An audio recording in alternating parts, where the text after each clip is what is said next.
Good morning students. आज हम लोग प्लेन मिरर के बारे में पढ़ेंगे। प्लेन मिरर की प्रॉपर्टीज हम स्टेप बाय स्टेप देखेंगे।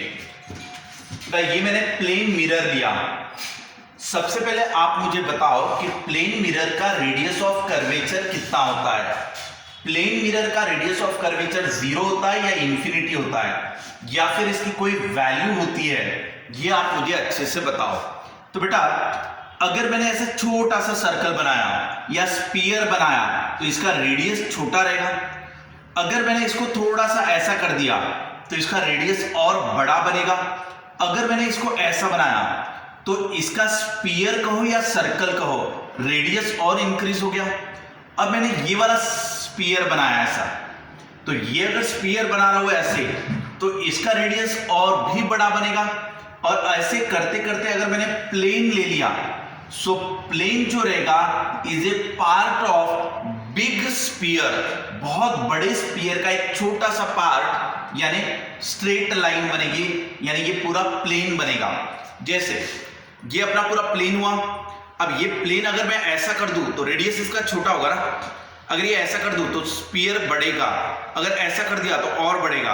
अगर मैंने स्ट्रेट कर दिया तो एक बहुत बड़ा सा स्फीयर होगा, और उस बहुत बड़े से स्फीयर का एक छोटा सा पार्ट बोले तो प्लेन होगा। So plane mirror is a part of big sphere जिसकी रेडियस बहुत बड़ी रहेगी। बहुत बड़ी रहेगी यानी क्या? इंफिनिटी रहेगी। सो पहला पॉइंट क्लियर है बेटा। So for a plane mirror radius of curvature is infinity. तो अगर उसका रेडियस ऑफ कर्वेचर इंफिनिटी है तो फोकल लेंथ भी इंफिनिटी है। तो बेटा ये वाला पॉइंट आपको अच्छे से दिमाग में रख लेना है। क्या दिमाग में रखना है आपको? कि for a plane mirror radius of curvature is infinity, focal length is infinity, यानी ये बहुत बड़ा स्फीयर का एक छोटा सा पार्ट होगा। क्लियर? चलो आगे बढ़ते बेटा। न्यूमेरिकल्स में ये पॉइंट इस्तेमाल करना होगा आपको। अब ये प्लेन मिरर है मेरा। अब इमेज कैसे फॉर्म होती है वो देखेंगे। ये अपना ऑब्जेक्ट, ठीक है ना। तो बेटा ऑब्जेक्ट से जो लाइट रे नॉर्मली टकराएगी, ऑब्जेक्ट से जो लाइट रे नॉर्मली टकराएगी वो वैसे के वैसे वापस रिफ्लेक्ट हो जाएगी। ऐसे टकराई और ऐसे ही रिफ्लेक्ट हो जाएगी, क्योंकि ये नॉर्मली टकरा रही है यानी परपेंडिकुलरली। अगर सामने की तरफ बनाओ तो ये वर्चुअल हो गया, ये रियल हो गया। अब अगर कोई लाइट रे यहां पे टकराई मान लो, क्योंकि यहां से तो नंबर ऑफ लाइट रेज निकलते रहते हैं ऐसे, ठीक है। अब एक लाइट रे इस तरफ जा रही है ऐसा मान लेते। अब लॉ ऑफ रिफ्लेक्शन अप्लाई करना। यहां पे ये नॉर्मल लाइन बनाया मैंने, ये क्या रहेगा मेरा? Angle of incidence. लाइट रे जितने एंगल पे टकराएगी उतने ही एंगल से रिफ्लेक्ट होगी। तो इसको डॉटेड लाइन से पीछे बनाओ तो ये वर्चुअल होगा। अब कोई लाइट रे आप यहां पे टकराओ मान लो, इसमें से कोई भी एक लाइट रे यहां पे टकराई तो ये कितने एंगल पे टकराई? That is angle of incidence. Light रे जितने एंगल पे टकराती है उतने ही एंगल से रिफ्लेक्ट होती है, तो वो उतने ही एंगल से रिफ्लेक्ट हो गए। ये angle of incidence equal to angle of reflection हो गया आपका। ये दोनों सामने की तरफ डाइवर्ज हो रही है, तो ये सामने की तरफ तो मिलने का कोई चांस ही नहीं है। तो इसको पीछे की तरफ खींचो तब ये पीछे की तरफ मिलेगा यहां पर, ठीक है। सो आगे की तरफ ये डाइवर्ज हो रहा है लेकिन पीछे की तरफ कॉन्वर्ज हो रहा है, तो यहां पे जाके मिलेगी लाइट रेज, लेकिन ये वर्चुअल रहेगा।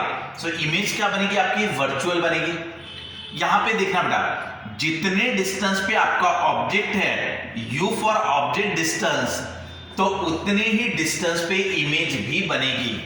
V stands for image distance, U for object distance. तो for a plane mirror object distance equal to image distance, ये पॉइंट याद रखना। इसके बाद बेटा अगर हम ऑब्जेक्ट को थोड़ा सा भी सामने की तरफ ले जाते हैं, यानी ऑब्जेक्ट आपका इतना सामने की तरफ आया तो इमेज भी आपकी उतनी ही सामने की तरफ आएगी सेम टाइम में।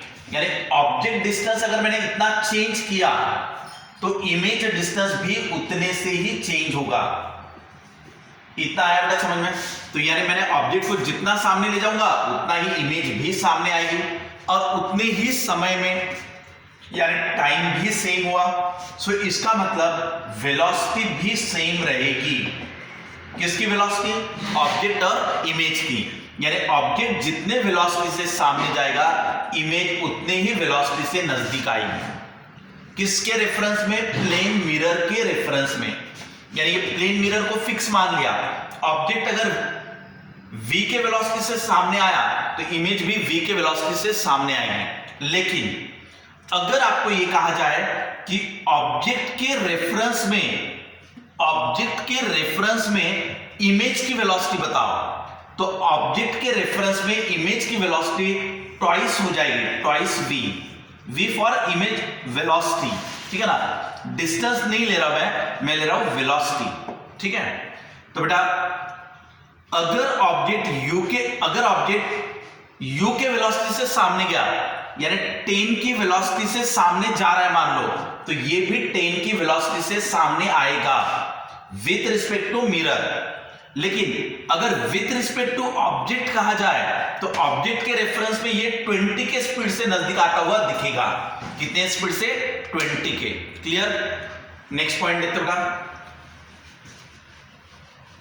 हम लोग प्लेन मिरर की अलग अलग प्रॉपर्टीज पढ़ रहे हैं। अगर मैंने दो प्लेन मिरर ऐसे पैरेलल ले लिए, ये ऐसा और ये ऐसा, अब ये दो प्लेन मिरर में पैरेलल है, यहां कहीं तो भी मेरा ऑब्जेक्ट है, मान लो ये ऑब्जेक्ट। सो ऑब्जेक्ट से लाइट रेज ऐसे टकराएगी, फिर रिफ्लेक्ट होगी, फिर ऐसे टकराएगी, फिर रिफ्लेक्ट होगी, फिर यहां पे टकराएगी, फिर रिफ्लेक्ट होगी। सेम उसी तरीके से कोई लाइट रेज मान लो यहां पे टकराई तो यहां से रिफ्लेक्ट होगी, ये ऐसे।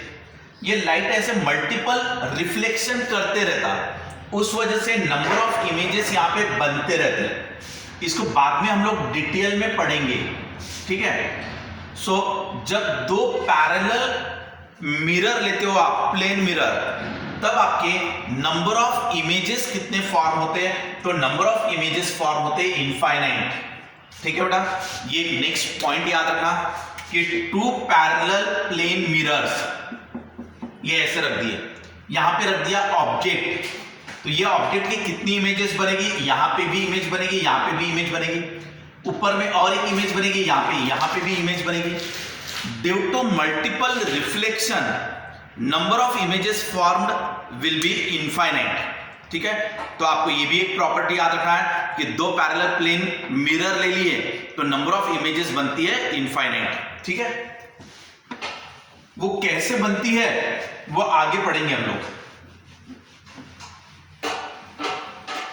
या यहां पे और एक छोटा सा पॉइंट एक्सप्लेन कर देता हूं मैं आपको। जैसे बेटा ये ऑब्जेक्ट है अपना, ठीक है ना, अब आप देखना कि लाइट रेज नॉर्मली टकराएगी वो ऐसे, जो यहां टकराएगी वो यहां से रिफ्लेक्ट हो जाएगी ऐसे, यहां पे वर्चुअल इमेज बनेगी इस तरफ, ये पहली इमेज बनी I1, उसके बाद ये लाइट रेज यहां पे टकराया, फिर रिफ्लेक्ट होके फिर ऐसा गया और फिर यहां से रिफ्लेक्ट हुआ ऐसे, तो ये वर्चुअल इमेज बनाएगा इस तरफ 2 I2, ऐसे इमेजेस बनती हैं। वैसे ही ये वाला लाइट रेज पीछे की तरफ एक्सटेंड करो, ये नॉर्मली टकराई, नॉर्मली वापस आएगी, यहां पे भी वर्चुअल इमेज बनेगी आपकी। तो ऐसे इमेजेस बनते रहते हैं इसको। ठीक है, ये बाद में आप लोग पूरा डिटेल में पढ़ेंगे।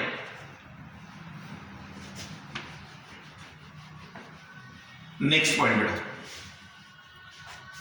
अगर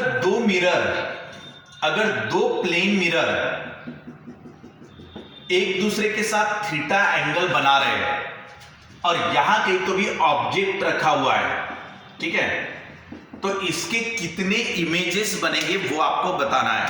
so number of images formed वो कैसे निकालोगे?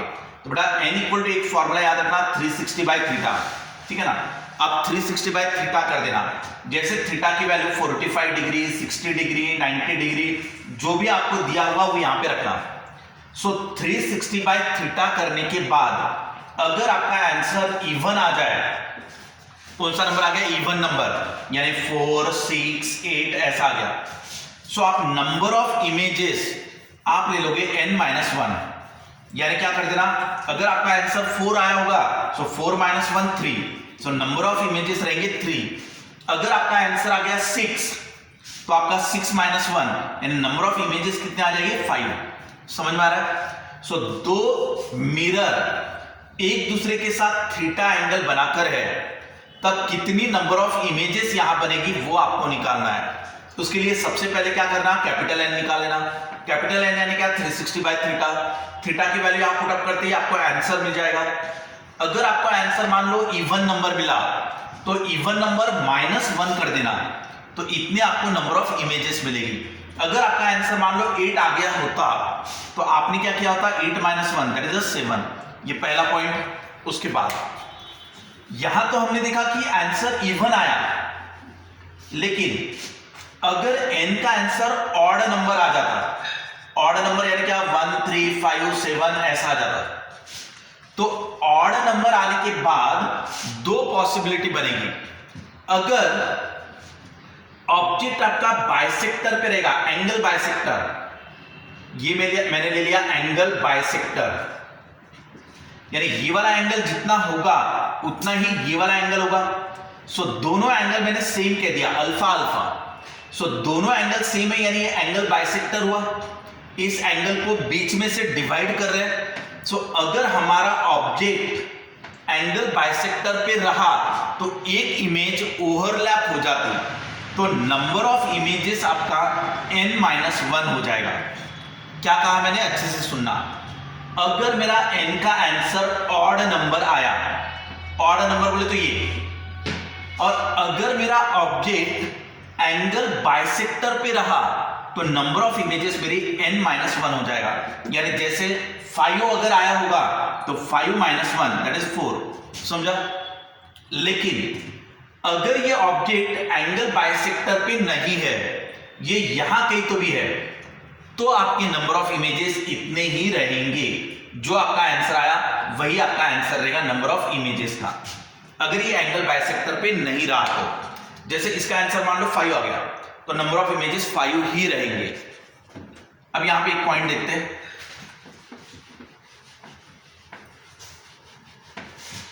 जैसे मैंने दो ऐसे मिरर ले ली,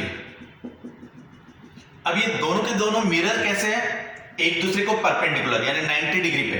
तो आप 360 बाय थीटा करोगे तो आंसर कितना आएगा, 360 बाय 90 यानी 4। सो अगर आंसर आपका इवन नंबर आ गया तो नंबर ऑफ इमेजेस क्या करोगे आप, n-1 दैट इज 3। तो उसकी इमेज कितने बनने चाहिए, 3। वो यहां पे देख लो। अगर यहां तुम्हारा ऑब्जेक्ट है तो इसकी एक इमेज बनेगी यहां पर, दूसरी इमेज बनेगी यहां पर, और बेटा थर्ड इमेज बनेगी यहां पर, ये ऐसे। तो आप बराबर यहां पे इसको रेडियस मान के यहां सर्कल बना लो, तो ये सर्कल के चारों कॉर्नर पे आपकी इमेजेस बनेंगे। तो ये नंबर ऑफ इमेजेस आपके कितने फॉर्म हुए, I1 I2 और I3, ऐसे 3 इमेजेस बने ये ऑब्जेक्ट के।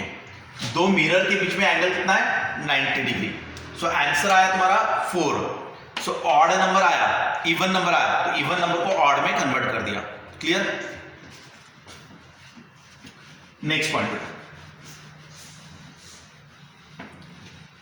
अब एक पॉइंट ऐसा है कि यह है आपका मिरर और यहां पे इंसान है।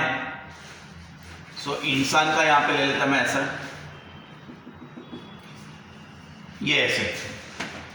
अब इंसान को अपनी पूरी की पूरी इमेज मिरर में दिखनी चाहिए, उसके लिए मिरर का साइज क्या होना चाहिए वो आपको निकालना है। बेटा मैंने क्या कहा, देखना, इंसान को खुद की पूरी ही इमेज मिरर में दिखनी चाहिए, तो मिरर का साइज आप निकालो कि मिरर कितने हाइट का होना चाहिए। अब ये मान लिया हमने इंसान यहां पर है, तो इंसान यहां से चीजों को ऑब्जर्व करेगा। अब देखना बेटा, इंसान की आंखें यहां पर है और उसका टॉप पार्ट यहां पर है। सो ये इंसान का टॉप पार्ट ले लिया मैंने यहां पे, और उस इंसान का बॉटम पार्ट ले लिया मैंने यहां पर। ये उसके पैर हो गए एकदम नीचे, और ये इंसान का ऊपर वाला पार्ट हो गया ये, और उसकी आंखें हो गई यहां पर। ये डिस्टेंस को मैं मान लेता हूं x, इसको मैं मान लेता हूं y। ठीक है, तो इंसान की हाइट कितनी हुई, x + y, मैन की हाइट। अब ये देखना बेटा, इसके एग्जैक्टली बीच में जो लाइट रे आके टकराएगी ऐसे, वो ऐसे रिफ्लेक्ट होगी। ये इंसान के टॉप पार्ट से, यहां से जो लाइट रेज निकलेगी वो लाइट रेज मिरर पे टकरा के ऐसे रिफ्लेक्ट होगी और वो इंसान की आंखों में आएगी। जब इंसान की आंखों में ये लाइट रे आई तब जाके उसको टॉप पार्ट दिखेगा। सेम उसी तरीके से इंसान को खुद के पैर दिखने हैं, तो उसके लिए क्या करोगे, यहां से लाइट रे ऐसे टकराएगी और ये लाइट रेज यहां पे टकराने के बाद यहां से रिफ्लेक्ट होकर इसकी आंखों में जाएगी। सो जितने एंगल से टकराई उतनी एंगल से रिफ्लेक्ट होगी और जब ये लाइट रे इसके आंखों में टकराई तब इसको ये चीज दिखाई देगी। यानी इंसान को अपनी पूरी की पूरी इमेज मिरर के अंदर दिखाई देगी। अब ध्यान देना, यहां से परपेंडिकुलर ड्रॉ करता हूं मैं, ये ऐसे, ध्यान रखो बेटा। ये क्या हुआ, तो ये वाला पार्ट हुआ तुम्हारा टोटल x, तो इसका आधा पार्ट ये है तुम्हारा x/2, ये है तुम्हारा x/2। ये x है ना आपका, ये वाला डिस्टेंस x है, इसके दो पार्ट किए x/2 x/2, तो ये वाला पार्ट बनेगा x/2। सेम उसी तरीके से ये वाला पार्ट आपका y, सो ये y का ये वाला बनेगा y/2 y/2, यानी ये आधा हो जाएगा, ये आधा हो जाएगा। सो ये जो आधा पार्ट है ये यहां पे लिखेंगे y/2। तो बेटा मिरर का साइज देखो, मैन की हाइट इतनी है x + y, so height of man वो कितना हुआ x + y, समझ में आ रहा है। वही अगर हाइट ऑफ मिरर कितना हो रहा है, मिरर का हाइट हो रहा है x/2 प्लस y/2, यानी क्या हुआ x + y divided by 2, x + y divided by 2। तो मिरर का साइज जो है वो मैन की हाइट के आधा हो गया। So height of mirror should be half of the height of the man in order to see its image in the plane mirror. So plane mirror में अपनी इमेज देखने के लिए मिरर का साइज इंसान के साइज से आधा होना चाहिए। क्लियर? ये आपका ऑब्जेक्टिव क्वेश्चन आएगा। नेक्स्ट पॉइंट लेते हैं। अब अगर हमने ये रूम लिया, ये ऐसा पूरा रूम, ठीक है, ये पूरा रूम ले लिया मैंने।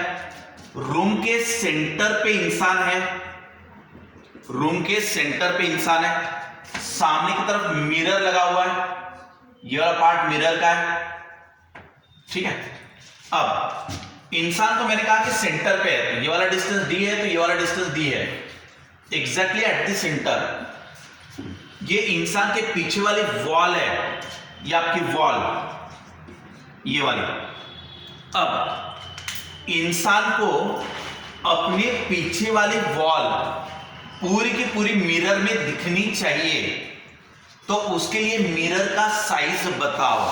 तो देखना बेटा, यहां से एक लाइट रेज ऐसे टकराएगी, ये लाइट रेज यहां से टकराई और आपकी आंखों में आई ऐसे। क्लियर?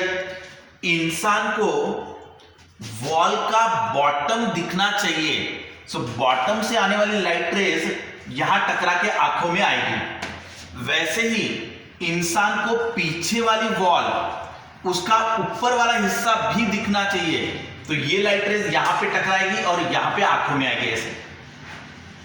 समझा जाता? ये ऐसे। अब आप क्या करो, अब इंसान को वॉल का ऊपर वाला हिस्सा भी दिखाई दे रहा है और नीचे वाला हिस्सा भी दिखाई दे रहा है मिरर के अंदर। अब हमें साइज ऑफ मिरर निकालना है। यहां से परपेंडिकुलर ड्रॉ करो, यहां से भी परपेंडिकुलर ड्रॉ करो, यहां से भी परपेंडिकुलर ड्रॉ करो। ये ऐसे आपने परपेंडिकुलर ड्रॉ कर दिया। अब देखना था, इसको मान लेते x, इसको मान लेते y। आप चाहे तो इधर xy मान लो, चाहे तो इधर xy मान लो। इसको मैंने x, इसको मैंने y ले लिया, तो मिरर का साइज क्या हो गया x + y। ये अपना मिरर है, सो मिरर साइज हो गया मेरा x + y, height of the mirror. अब अगर ये x है तो ये भी x आएगा, ये y है तो ये भी y आएगा। अब यहां पे अच्छे से देखना बेटा, ये वाला पार्ट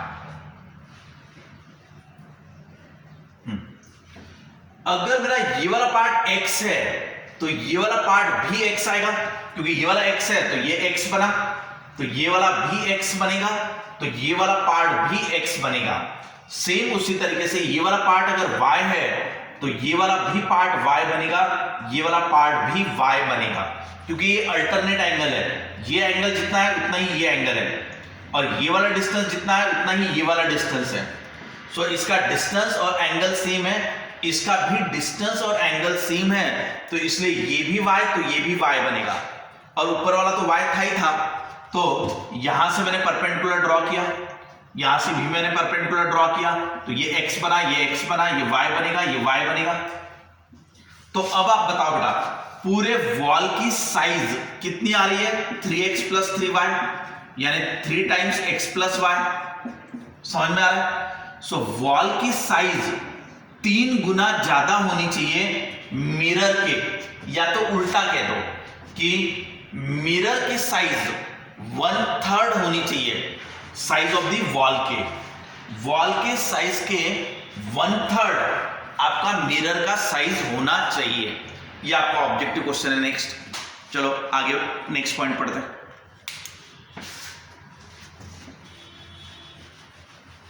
मिरर की अलग अलग प्रॉपर्टीज पढ़ रहे हैं हम लोग।